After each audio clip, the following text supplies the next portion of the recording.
जय श्री राम, जय श्री राम, जय जय श्री राम। हम लोग श्रवण कर रहे हैं माघ महीने का पावन महात्म्य। वेदव्यास जी महाराज कहते हैं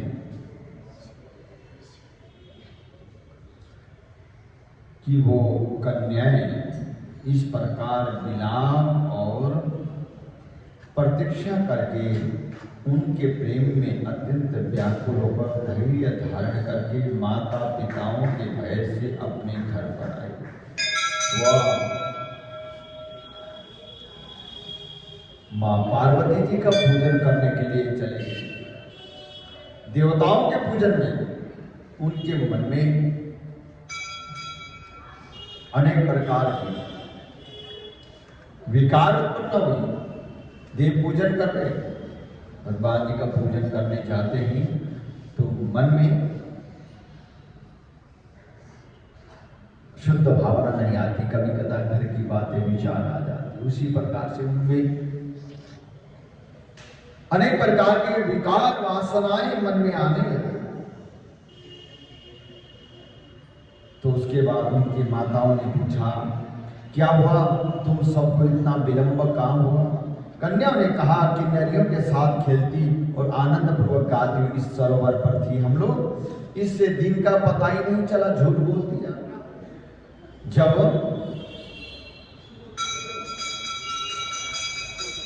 कोई चीज पाने की इच्छा से प्रयास करते हैं, जब नहीं मिलता तो क्रोध आता है। क्रोधात पाप प्रमुच्यते। जब क्रोध आने के बाद पाप करने के लिए तैयार हो जाते हैं। कुछ भी हो जाए हम तो ये करके छोड़ेंगे, देखना हम ये करेंगे।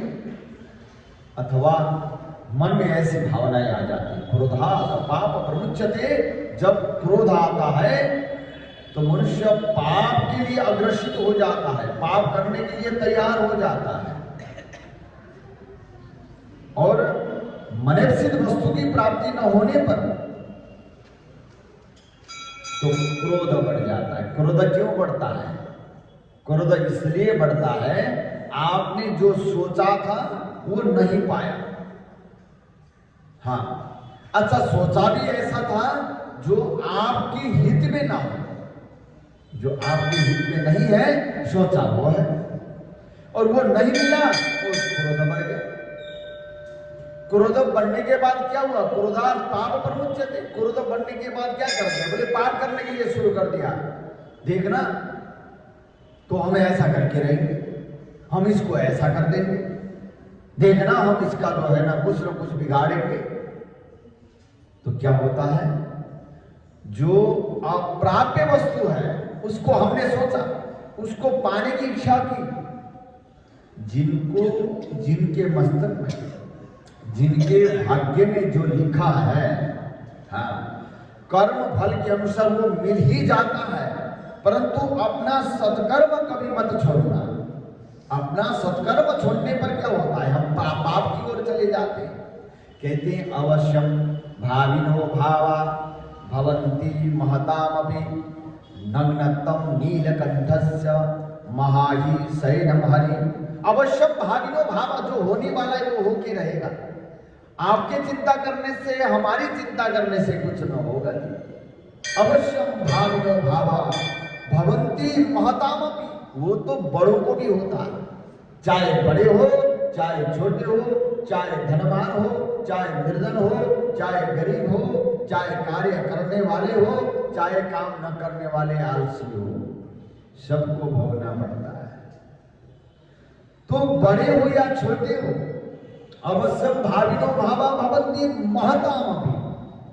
अगर होने वाला मिटाया जा सकता था तो नग्नतम नीलकंठस्य महाही शयनम हरि। भगवान नारायण जी को भी ये सर्दियों के महीने में क्षीर सागर में सर्पों की शैया पर सो रहे हैं भगवान, पर उन्होंने कुछ कहा नहीं। किसी से कहा मुझे ठंड लगी है? नहीं कहा। तो होना है, विधि का विधान है, ये कोई मिटाने से नहीं मिटता। और नग्नतम नीलकंठस्य भगवान शंकर जी जो दिगंबर रहे।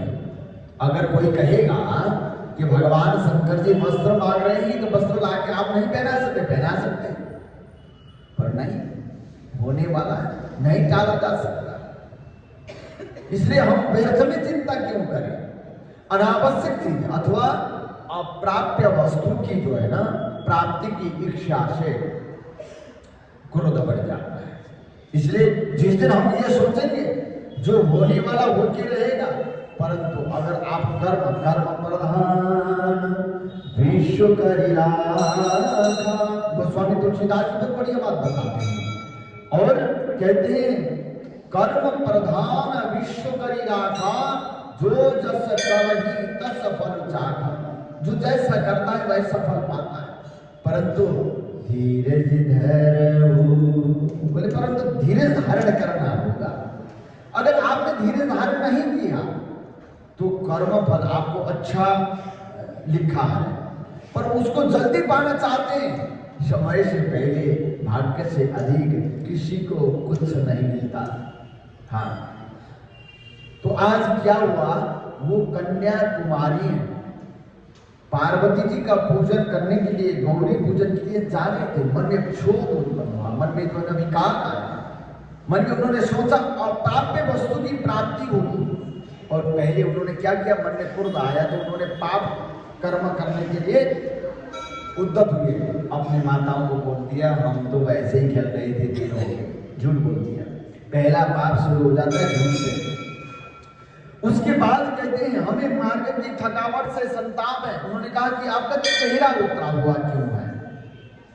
जब क्रोध आता है और हमारी चेहरा बताती है, चेहरा एक दर्पण है, चेहरा देखने से पता चलता है कि मन में क्या भावना है। कई लोग तो वो मस्तक पढ़ते हैं, पढ़ के बता देते हैं, आपके भूत भविष्य वर्तमान तीनों बता देते हैं। पहले ऐसा था ऋषि मुनियों के समय में, और अब तो ऐसे बताने वाले तो बहुत कम हैं, फिर भी मस्तक पढ़ के बता देते थे। आजकल भी कहीं कहीं सुनने को आता है मस्तक पढ़ के बता देते हैं ना, ऐसा भी है।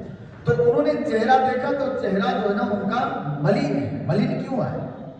उन्होंने फिर कहा नहीं हम थकावट हुई है, हम गौरी पूजन करने गए थे, झूठ बोल दिया। फिर झूठ के ऊपर एक झूठ को छुपाने के लिए 10-15 झूठ बोलने ही पड़ते हैं, है ना, छुपाने के लिए। कभी छुपाया? नहीं छुपाया। हमने तो विचार किया है, एक दो बार हमने झूठ बोल लिया, तो झूठ बोलने के बाद उस झूठ के लिए फिर दूसरा झूठ, तीसरा झूठ, चौथा झूठ करते करते आज भी मन में कोई बात है कि कहीं वो बात भूल न जाए। बोले गोविंद भगवान, और डर तो अब भी है, बोले कहीं वो बात भूल न जाए।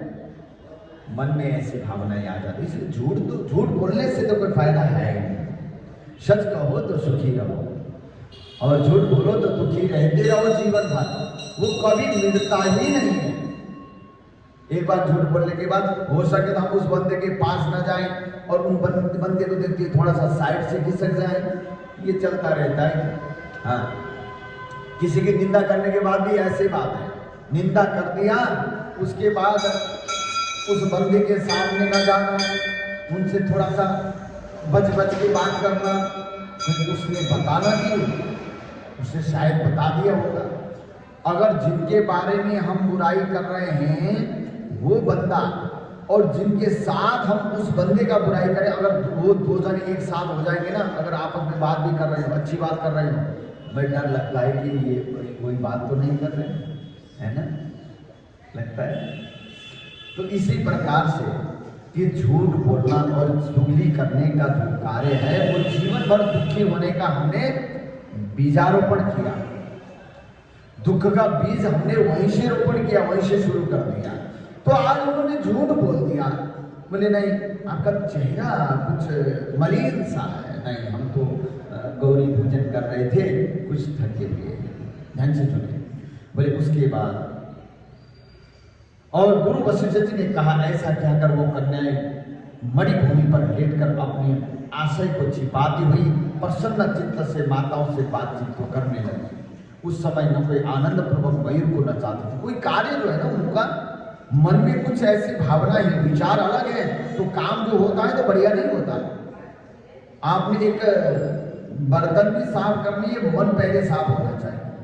दरबार आपने साफ करनी, मन साफ हो तो दरबार साफ हो जाता है, नहीं तो दरबार साफ नहीं होता। तो मन कहीं और है तो कहां से सफाई होती है? अच्छा एक बात और है, भोजन करते वक्त भी अगर मन थोड़ा सा उद्विग्न हो गया उस दिन खाना खाने का मन नहीं करता है ना? होता है ना ऐसा, कोई मन में शोक आता है, कोई शंका आती है, कोई चिंता होती है, तो भोजन में 6 रोटी खाते हैं हम, 6 रोटी में 3 रोटी आ जाती है। आप लोग कितने खाते हैं? 4, हम 6 खाते हैं। बोले बस कितने से हो जाते हैं? जिस दिन थोड़ी चिंता होती है 3 आधा हो जाती है, हाँ 6 खाते हैं। जो छोटे छोटे होते हैं, बड़ी वाली नहीं, बड़ी वाली नहीं खाया जाएगा। थोड़ी पतली पतली हो तो 6, नहीं तो 5। हाँ तो जो भी है, जब चिंता होती है बोले आधा हो जाता है, भोजन नहीं किया जाता। तो कभी कहता नहीं भूख नहीं है, आपको भूख नहीं है, आपने क्या कहना चाहिए कि चिंता है, पर उस बात में भी हम जो है ना कुछ छुपा हुआ होता है। बोले भूख नहीं है, भूख कोई ना कोई कारण से नहीं है, या तो शारीरिक रोग है, या चिंता है, या शोक है, जिनके कारण से भोजन कम होता है। तो उन्होंने जो है ना अपना मन में कुछ ऐसी बातें, उन्होंने उनका जो नित्य कर्म है वो भी कम हो गया। और जो रोज पाठ करते हैं, पूजा करते हैं, मन नहीं लगता, जाप करते हैं, माला टूट जाती है, मालाएं जो है ना, और उसके बाद जल्दी जल्दी खत्म करने का कोशिश करते हैं। और जो जल्दी पाठ करते हैं वो भी हद है, वो नहीं होना चाहिए। जल्दी जल्दी का पाठ जो है वो ठीक नहीं माना गया शास्त्रों में। तो कहते हैं जो जल्दी हम लोग करते हैं, पाठ पूजा करते नहीं, मैंने पूजा करनी है और 10 बार चालीसा पढ़े, एक चालीसा पढ़े, 10 चालीसा हमने पढ़नी है तो एक चालीसा पढ़े, पर आराम से पढ़े, पूरा समझ के संपूर्ण उच्चारण पूर्ण रूप से करें। प्रत्येक अक्षर जो है ना उच्चारण हो जाना चाहिए। ये शब्द ब्रह्म है कि हम जो बोलते हैं ये ब्रह्म है। जब परमात्मा जो है ना अंदर से अगर रोक देंगे ना, कोई बोल नहीं सकता। जो इसलिए ये ब्रह्म है, इसका हमें सम्मान करना चाहिए। जो बोल रहे हैं आत्मा, जो ब्रह्म है, शब्द ब्रह्म, जो शब्द हमारे से निकल जाता है, ये कभी वायुमंडल में हमेशा रहते हैं, कभी मिटता नहीं है। इसलिए शब्द अच्छे होना चाहिए, और अगर कोई पाठ पूजन कर रहे हैं तो उसमें उच्चारण उचित होना चाहिए। जो उच्चारण होना चाहिए ये ब्रह्म है। अगर उच्चारण कमी बेसी हो जाता है तो हम देवता का अपमान कर रहे हैं, अपमान है वो। इसलिए तो पहले ये कहते थे नहीं उच्चारण नहीं, हमारे से मंत्र कहीं कमी ना हो जाए, इसलिए तो गुरुमुखी, गुरुओं से लिया मंत्र और जाप करना शुरू कर दिया, वो अच्छा माना जाता है जो भी है। तो इसी प्रकार से उनके मन में क्षोभ हुआ, उनके मन में इस प्रकार से भावना आई, उनका नित्य कर्म भी छूट गया, रोज का कार्य जो करती थी वो भी जो है ना कम होने लग गया, मन से काम नहीं करती हैं। और वो उन्होंने कहा न सूखे को पढ़ाती है, न निर्ले को लाड़ करती है, न मैना को पुकारती है, न अति प्रसन्न होकर सरसों से जो है सारसों से खेलती हैं, न घर में क्रीड़ा करती हैं, और उसके बाद न परिवारजनों से बोलती है और न बीड़ा बजाती है। हर कार्य में खुशी नहीं है। बोले न कल्प वृक्ष के फूल और मंदार के फूलों को सूंघती है, रोज ऐसा करती थी, आज नहीं करती। न मीठा मधु पीती, क्योंकि सब योगियों की भांति उसी ऐश्वर्य पुरुष में चित्त लगाए थे। कभी तो चंद्रकांत मणि पर जल की बूंद गिराती थी, कभी थोड़े समय खिड़की में बैठकर आंखों को इधर उधर घुमाती थी। वो इस प्रकार से माताएं समझ गई इनके मन में कोई ना कोई कुछ है। प्रातःकाल सूर्य नारायण को देखकर फिर अपने अपने माताओं से कहकर वह फिर गौरी पूजन के लिए चल पड़ी। उसी प्रकार से स्नान करके पुष्प तथा धूप से गौरी पूजन करके ये देवियां फिर वहीं पर गाने लगी। हाँ, तो उसके बाद तो वहां उन्होंने जाकर के कन्याओं ने बार बार वहां जाकर के सरोवर में स्नान करने के बाद बार बार इधर उधर देखा, और उस ब्रह्मचारी को चारों ओर से अपनी भुजा पासों में देख करके घेर लिया और उन्होंने कह दिया कल तो तुम भाग गए थे, आज नहीं भाग पाओगे। अब इसमें कुछ विचार न करो कि हमारे को वर्ण करो, हमारे से विवाह करो, उन्होंने कह दिया। और उनके भाव पास में बनी हुई ही ब्राह्मण बुला की और तुमने कल्याण योग्य और अनुकूल वचन तो कहा है, परंतु मेरा आश्रम ब्रह्मचर्य है, क्योंकि जिन्होंने जिस आश्रम के नियमों का पालन किया उनको कभी दुख नहीं होता। ब्रह्मचर्य और गृहस्थ, वानप्रस्थ और सन्यासी। तो कहीं क्या है कि सन्यासी हैं, सन्यासी के ये महल किसके हैं? बोले सन्यासी के। सन्यासी के कोई महल होते हैं? सम्यक न्यास इति सन्यास, जो ठीक प्रकार से जिन्होंने छोड़ दिया, जितनी शरीर के लिए आवश्यकता है उतना ही संभाल कर रखे, बाकी नहीं चाहिए, तो वो सन्यास है। और सन्यासी बाबा की इतना बड़ा मकान, सन्यासी बाबा लग्जरी गाड़ी, और कहां से सन्यास हो गए?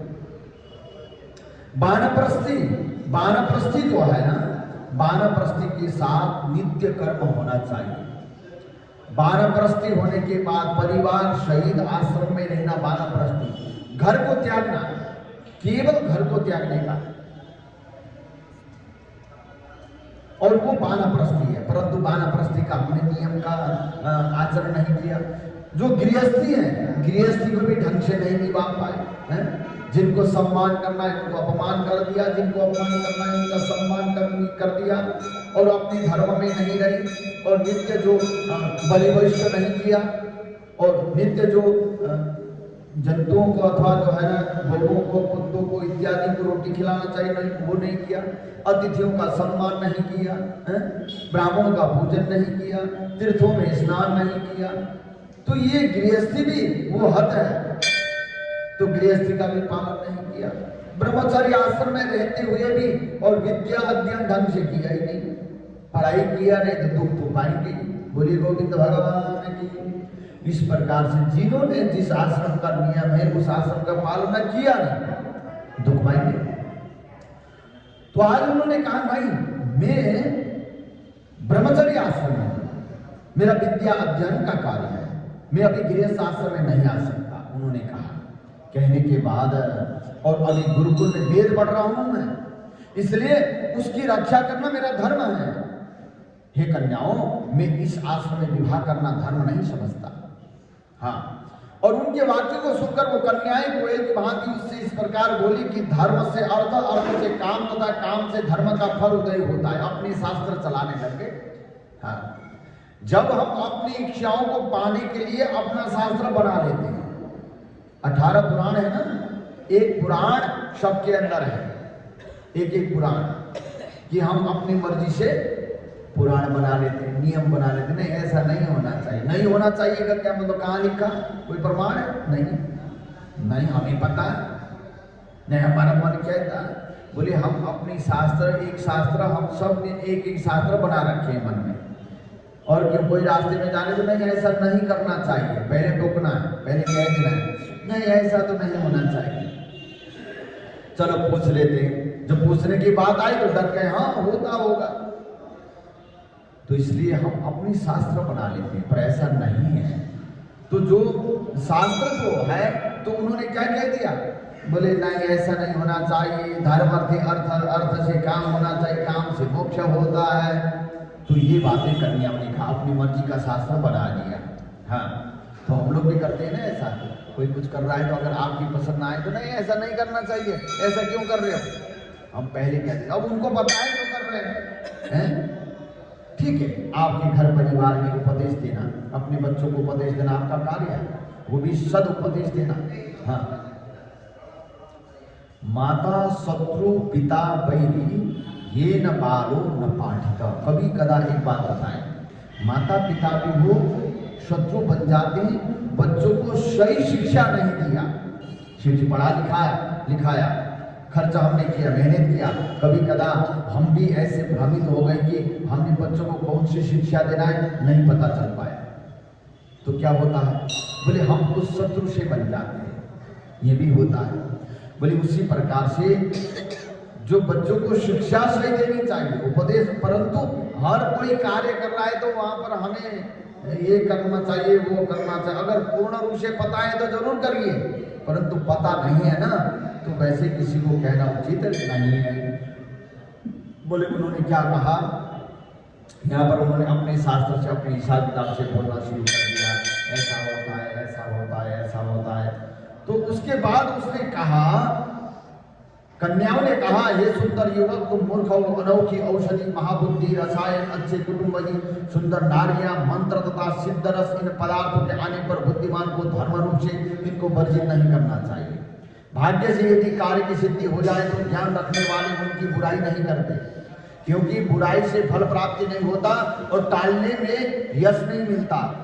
केवल भाग्यशाली पुरुष ही स्वच्छ कुल में पैदा हुई स्वयंवर चाहने वाली सुंदर कन्याओं को प्राप्त करते हैं, दूसरे नहीं। उन्होंने कहा, कहाँ हम अनोखी सुंदरियां, कहाँ अपनी और तपस्वी, आप तपस्वी बालक। हम जानते हैं कि बेमोल के मिलाने में विधाता की चतुराई नहीं है, फिर भी आप हमारी शुभकामना को गंधर्व विवाह से स्वीकार करें, अन्यथा हम जीवित नहीं रह सकेंगे। उनके इस प्रकार के शब्दों को सुनकर उस धर्मात्मा मित्र ने कहा, हे मृगनेत्रियों, धर्मपरायण लोग अपने धर्म को कैसे छोड़ सकते? जो धर्मपरायण है वो अपने धर्म को कैसे छोड़ सकते? नहीं छोड़ सकते। हम धर्म को मानते, धर्म का स्वीकार करते, हम इस धर्म को हम अस्वीकार नहीं कर सकते। हाँ, धर्म, अर्थ, काम और मोक्ष, ये चारों विधि पूर्वक सफल होते हैं। अगर कह दिया धर्म, अर्थ, काम और मोक्ष, इनकी अगर विधि ना हो तब भी मोक्ष नहीं मिलेगी। विधि सहित मोक्ष मिलेगी, धर्म से अर्थ, अर्थ से काम, काम से मोक्ष, परंतु विधि भी तो है, उसका नियम भी तो है। तो बोले विधि से सफल होते हैं और विपरीत होने से निष्फल होता है। तो मैं बनती रहकर अयोग्य समय में विवाह नहीं करूंगा। जो क्रिया के समय को नहीं जानता, कौन सा कर्म मैंने कब करना है, ये जो नहीं जानता, हाँ, और उनका जो है ना संपूर्ण जीवन में जीवन व्यर्थ हो जाता है।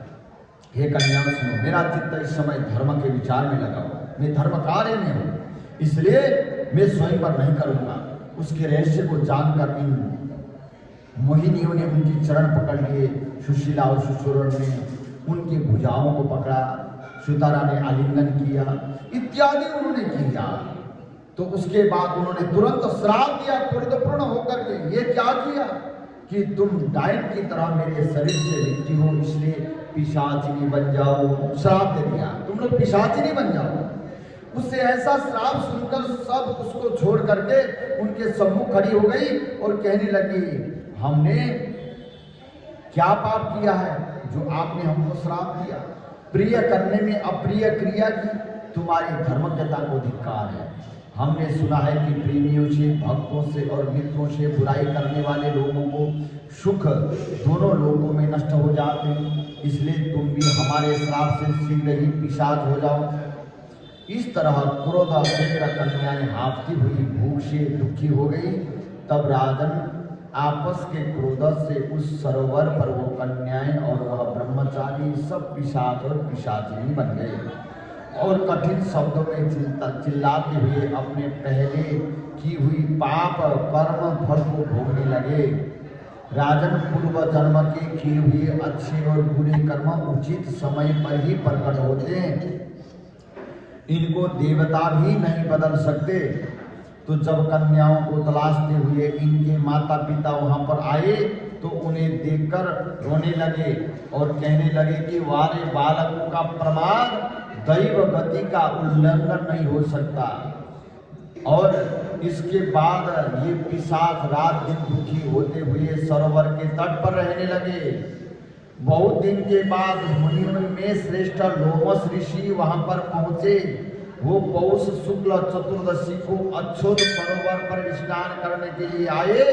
भूख से पीड़ित पिशाचों ने इनको देखा और हत्या करने के लिए गोल बांधकर उनकी ओर दौड़ पड़े। जो पिशाचिनी बने हुए थे उन्होंने लोमस ऋषि के लिए वध करने के लिए वहां पर घेरा लगाकर वहां पर उनको तंग करने लगे। और उसके बाद लेकिन वो लोमस ऋषि के ऐश्वर्य से जलने लगे तथा उनके सामने खड़े न रह पाए। दूर हट गए और देवनिधि ब्राह्मण भी वहां पर आ गया। राजन, उसने लोमस ऋषि को देकर साष्टांग प्रणाम किया तथा मस्तक पर अंजलि को बांधकर सुंदर वचन कहने लगा, बड़े भाग्य से साधुओं का संगम होता है। गंगा आदि तीर्थों में सदैव स्नान करने से सज्जनों का सत्संग करने वाला उत्तम होता है और स्वर्गों को चला जाता है तथा समस्त रोग नष्ट हो जाते हैं। गुरु वशिष्ठ जी ने कहा, ऐसा कहकर चीर काल का अद्भुत हाल कह सुनाया कि ये गंधर्वों की कन्याएं हैं और यह मुनि मेरा पुत्र है। सभी श्राप से मोहित होकर हे मुनिवर मुख नीचा किए आपके सन्मुख खड़े हैं। आपके दर्शन से आज बालकों का निस्तार उसी प्रकार होगा जिस प्रकार सूर्य के उदय होने से अंधेरा समाप्त हो जाता है। हे राजन, ऐसे सुनते ही लोमस ऋषि के नेत्रों में जल भर आया और दुखी पुत्र परम तेजस्वी उस ऋषि से बोले। लोमस जी ने कहा, मेरे प्रसाद से बालकों को शीघ्र स्मृति पैदा होगी। मैं उनका धर्म कहता हूँ जिससे इनका आपस का श्राप विलीन हो जाए। इनका जो आपस में जो श्राप दिया है वो श्राप विनाश हो जाए। ऐसे में एक धर्म को बताता हूँ, सुनो।